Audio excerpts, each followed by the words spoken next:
espera en el altar. Es trigo de nuestros campos, racimos de nuestras viñas.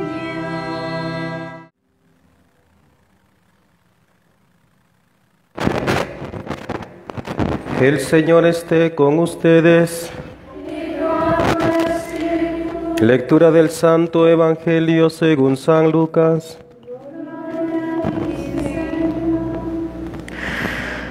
Cuando Jesús estaba ya crucificado, las autoridades le hacían muecas diciendo: a otros ha salvado, que se salve a sí mismo, si es él el Mesías, el Mesías de Dios, el elegido.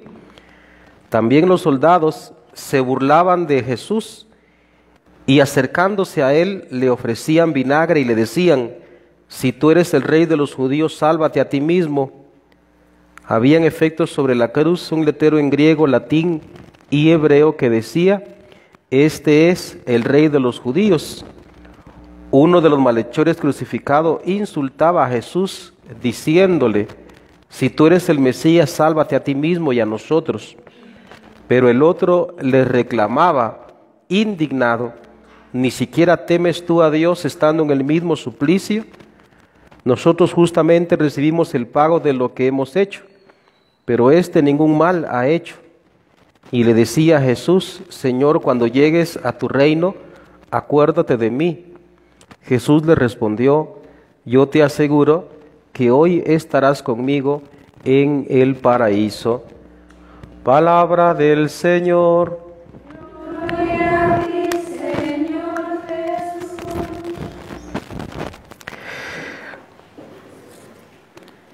Es bueno que sepamos nosotros que esta fiesta de Jesucristo, Rey del Universo, empezó por un problema histórico. La fiesta de Jesucristo, Rey del Universo, fue instituido por el Papa Pío XI en el año 1925. ¿Y cuál fue la razón? Pequeñísimos datos históricos voy a dar para que también nosotros le demos el énfasis, no tanto tal vez todo lo que quisiéramos, pero sí, como lo explican los santos padres en la lectura que leemos los sacerdotes hoy, en el corazón también le demos el énfasis necesario. La razón histórica fue que, bueno, hubo una época, por decirlo de esta manera, de gloria en que la fe pues fue aceptada muy bien a nivel global. Sabemos nosotros que desde que Cristo se fue, hubo toda una lucha, hubo todo un trabajo de evangelización hasta el siglo IV, en donde, digamos, el imperio se convirtió. Y entonces eso es lo que se conoce, a partir de eso se conoce como la Edad Media, ¿no? Que socialmente se le tiene desprecio a esa edad, que son 1000 años. Después de la Edad Media viene lo que se llama el Renacimiento. Los hombres quisieron regresar otra vez a la época griega, a la razón griega, y después todavía más se endiosa la razón humana, o se endiosa al mismo hombre, lo que se llama el iluminismo, y así cada época fue bajando. Después de la Edad Media fue bajando, y la gente quiso alejarse de Dios, y hasta nos topamos ya con el siglo XVIII, XIX, y no digamos el siglo XX, en el que el abandono de Dios llegó a tal grado que se desataron terribles guerras, como lo sabemos por la historia. 1914, Primera Guerra Mundial; 1944, Segunda Guerra Mundial, y ahorita estamos también al borde de otra guerra. Y entonces esa fue una de las grandes razones de que quisieron echar a Dios de la sociedad, echar a Dios del corazón del hombre, matar a Dios, decía Federico Nietzsche, declaró la muerte de Dios. Esa fue la razón. Entonces uno observa, por supuesto, en países europeos, como también se observó aquí, en lo que se conoció como la época neoliberal, ¿verdad? Se observa que la gente quería echar a Dios de la sociedad, lo echó de las escuelas, que no haya crucifijos en las plazas públicas, en los parques. Entonces querían someter a los creyentes, pues allá en su ratonera, en su sacristía, ahí que estén los cristianos, que no manifiesten su fe pública, que respeten, entre comillas, ¿verdad? Entonces la gente quiso echar, los gobernantes quisieron echar a Dios de la sociedad. Y por eso es que se instituye esta fiesta, que el hombre es el que quiere reinar, pero en realidad Cristo es el que debe reinar. Voy a leer un pequeño texto, de hecho la introducción de la carta encíclica Cuas Primas del Pontífice Pío XI.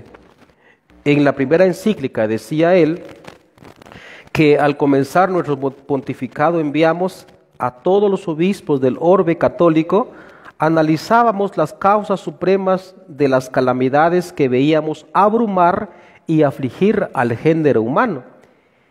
Y en ella proclamábamos nosotros claramente no solo que este cúmulo de males había invadido la tierra, porque la mayoría de los hombres se habían alejado de Jesucristo y de su ley santísima, así en su vida y costumbres como en la familia y en la gobernación del Estado, sino también que nunca resplandecería una esperanza cierta de paz verdadera entre los pueblos, mientras los individuos y las naciones negaran y rechazaran el imperio de nuestro Salvador.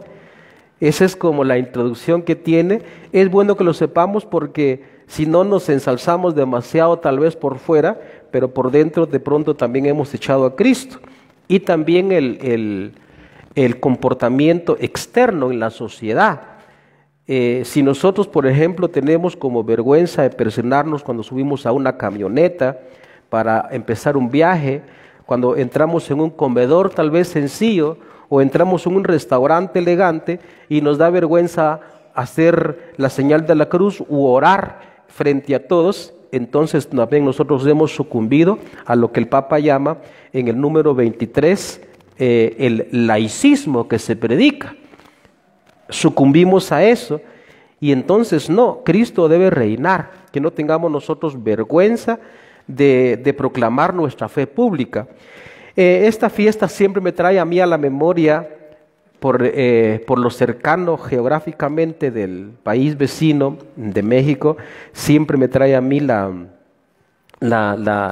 guerra cristera, y como algunos, especialmente uno de los más sobresalientes, un niño, José Sánchez del Río, cuando los asesinaban porque querían, como decíamos, introducir la fe allá, que se meta en su cueva, eso no tiene ninguna relevancia social. Entonces, pero no, mucha gente no sucumbió ante esa realidad de los gobernantes que quisieron someter a la fe, pues allí en lo privado. Entonces, por ejemplo, José Sánchez del Río, que muere con el nombre de Viva Cristo Rey, y le disparan. Y eso es tan reciente y tan entre nosotros, que de hecho hasta un artista, el artista mexicano, aunque suena un poquito feo mencionarlo, hasta una canción tiene que muere así. El famoso Vicente Fernández, que en paz descanse, no sabemos en realidad cómo fue él, solo por sus canciones, ¿no? Pero ahí tiene otra canción que precisamente dice eso, ¿no? El tal día me matan a las 6 de la mañana por creer en Cristo.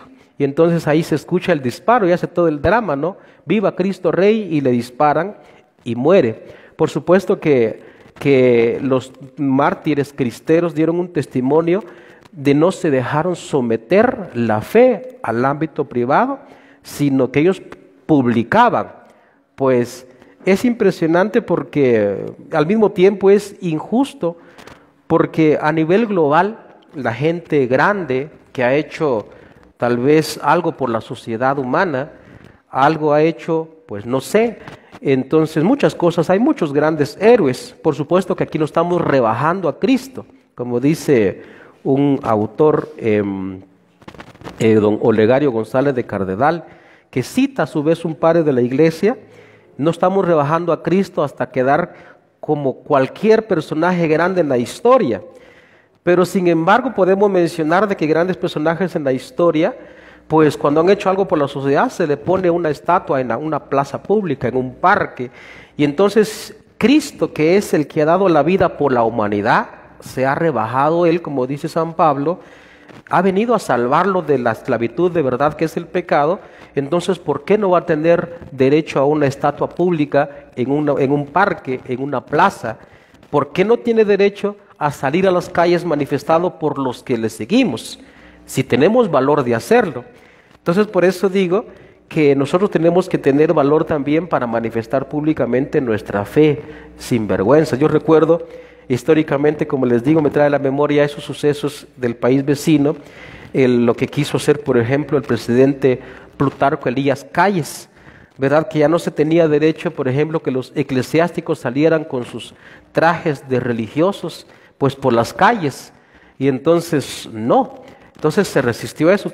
Del todo el suceso histórico no lo voy a dar, por supuesto, porque de hecho no soy tan buen historiador, de eso lo harán los que saben, pero si uno tiene detalles históricos, y mucha gente se resistió a que sometieran su fe, pues ahí al ámbito privado. No, tiene derecho también Cristo. Como digo también anteriormente, no estamos rebajando para nada a Jesucristo, sino por el contrario tenemos que ensalzarlo nosotros. Bueno, son pequeñas cosas, como les digo, que tenemos que tener en cuenta para que nosotros veamos realmente el realce de esta fiesta. Un dato también litúrgico, con esta celebración de Jesucristo, Rey del Universo, estamos culminando nuestro año. No es tanto el fin, sino cuanto más bien la cúspide. Es algo así como el resumen de prácticamente todo lo que nos ha predicado Cristo, solo que en esta ocasión por el escritor, o más bien el evangelista Lucas, cómo nos ha traído, por ejemplo, cuando Cristo predicó mucho las parábolas. El reino de los cielos se parece a, es semejante a. Es lo que hemos escuchado prácticamente a lo largo de todo el año litúrgico, y hoy culmina precisamente porque Cristo manifestó el reino de los cielos, como lo dijo en la parte final, al buen ladrón que se robó el cielo. Yo te aseguro que hoy estarás conmigo en el paraíso. Mi reino no de este mundo, decía Jesucristo, ¿no? Y entonces, como no era de este mundo, no lo entendieron y por eso lo crucificaron. Es realmente un poquito raro, pero lo que vamos con esto es que el dato litúrgico es que estamos como en la cúspide, Cristo reinando en la cruz, y después va a ser ensalzado por el Padre. Que nosotros lo tengamos en cuenta. Una última cosa, una última reflexión para nosotros es lo siguiente. San Pablo en su carta a los colosenses, que de hecho hemos escuchado en nuestra segunda lectura, es impresionante cómo lo coloca sobre todo. Voy a leer un poquito el texto como lo dice. Dice: hermanos, demos gracias a Dios Padre, el cual nos ha hecho capaces de participar en la herencia del pueblo santo en la luz. Eso es el reino. Y nos ha liberado del poder de las tinieblas y nos ha trasladado al reino de su Hijo amado. Como lo va a decir también la plegaria eucarística que vamos a rezar en el momento de la Eucaristía: reino de la luz y de la paz, reino de la verdad y la justicia, reino del amor. Dice, ¿no? Cristo es la imagen de Dios invisible, primogénito de toda la creación, porque en Él tiene su fundamento todas las cosas, las del cielo y las de la tierra, las visibles, las invisibles, los tronos, dominaciones, principados, potestades. Está hablando ahí de los 9 coros angélicos. Todo fue creado por medio de Él y para Él. Él existe antes que todas las cosas y todas tienen su consistencia en Él. Él es también la cabeza del cuerpo que es la iglesia. Él es el principio, el primogénito entre los muertos, para que sea el primero en todo. Ese es el reinado de Cristo. Ahora tenemos que preguntarnos nosotros si en nosotros reina Cristo de esa manera. Si el primero en el corazón de nosotros es Cristo, si el primero es Cristo, por supuesto que no es el único en el corazón del ser humano también, sino que por supuesto que hay espacio para más. Hay espacio en la jerarquía de amor, ¿no? Primero Cristo y después la mamá, el papá, el marido, los hijos y así, ¿verdad? Todo tiene su lugar, pero el primero debe ser Cristo. Yo he preguntado, por ejemplo, en estos días, Ya estamos prácticamente terminando lo que conocemos como la pandemia, ¿no? Es decir, cuando el mundo entero se infectó, se enfermó, cuando el gobierno sometió también a la iglesia, pues allá que no celebre misa públicamente, tal vez no lo hacían por mala intención en ese sentido, pero sí de alguna manera se tuvo un ataque. Pero lo que iba con esto es, ¿qué sentimos cuando no tuvimos acceso a la Eucaristía? ¿Me dio igual? ¿Aproveché el día domingo para dormir más? ¿O aproveché el domingo para ir a trabajar? Y me dio igual, no sentí nada, no sentí nostalgia por Cristo de no poder comulgarlo, porque si ese es el caso, entonces Cristo como que no reina en nosotros. Poniéndolo un poquito en el sentido puramente humano, cuando la gente tristemente no tiene fe y ama demasiado a un ser humano, que no digo que esté mal, pero ama demasiado en ese sentido, si se va al extremo es un poquito mal leído desde la fe, pero uno se da cuenta cuando una persona ama mucho a un ser humano, haga de cuenta a una mamá o los padres a un hijo, y esta persona que tanto se ama se muere, es morir por dentro también. La gente se deprime a tal grado que hay gente que hasta se muere, porque no puede vivir sin la otra persona. Yo siento eso por Cristo cuando me restringieron, cuando me dijeron no podés ir a misa, cuando cerraron la puerta de la iglesia, y tal vez algunos padres, tal vez haraganes, se aprovecharon también para no celebrar misa. Entonces, ¿será que yo sentí nostalgia, sentí que me moría si Cristo no lo podía comulgar? Tenemos que preguntarnos eso. San Pablo dice en la carta a los Colosenses, que no es aquí en esta segunda lectura que hemos leído hoy, sino en 3:16, dice que Cristo habite en ustedes en toda su riqueza, en toda su riqueza. Las decisiones que yo tomo, las tomo en nombre de Cristo. La diversión que yo voy a hacer, las hago en nombre de Cristo. Le sea las decisiones grandes, pequeñas, las medianas, todas las decisiones las hago en nombre de Cristo. No lo sé, preguntémonos eso, puede ser un examen perfecto de conciencia. Pero si Cristo es el primero en mi vida, entonces absolutamente todo lo que yo hago, todo lo que deje de hacer o lo que sea, si se hace en nombre de Cristo, es que Cristo reina en nosotros.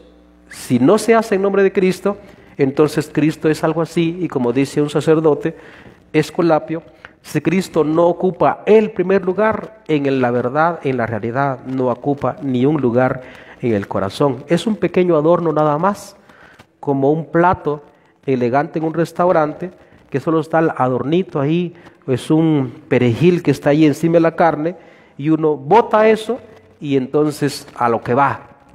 Entonces, pues ojalá que nosotros sí tengamos realmente a Cristo como reinando en la vida. ¿Qué significa reinar? Reinar significa que el que tiene poder sobre mí, el que impera sobre mí. Y eso, por supuesto, no estamos diciendo dominación política, sino se trata de amor. Cuando uno, como ya dije, un ejemplo, cuando uno ama a una persona, si ponemos el ejemplo normal de hombre y mujer, entonces viene el varón y le dice a su amada, le dice, mi amor, tus deseos son órdenes para mí. Entonces el amor impera, la persona que ama impera en uno. Y eso es impresionante, pero si yo amo a Cristo en ese grado, entonces prácticamente mi voluntad, mis afectos, mi sensualidad, mi sexualidad, pues mi corporeidad, prácticamente todo tiene que estar gobernado por Cristo, porque es Él el que reina, así tiene que ser. Ojalá que sea así entre nosotros. Bueno, entonces terminamos nuestra homilía. Resumamos un poquito lo que hemos dicho. Primero, tengamos muy claro el dato histórico de por qué se celebra esta fiesta, para que nosotros no tengamos miedo en manifestar nuestra fe públicamente. Segundo, el dato litúrgico, el dato que hoy celebramos, pues es como la cúspide, la culminación de todo lo que hemos reflexionado a lo largo del año, llevado por la mano de Lucas. Y por último, si Cristo realmente es el Rey de mi vida, Él prácticamente debe gobernar todo, mis afectos, mi corazón, mis entrañas, mi cuerpo, prácticamente todo. Entonces sí, podemos decir, viva Cristo Rey. Alabado sea Jesucristo. Viva Cristo Rey.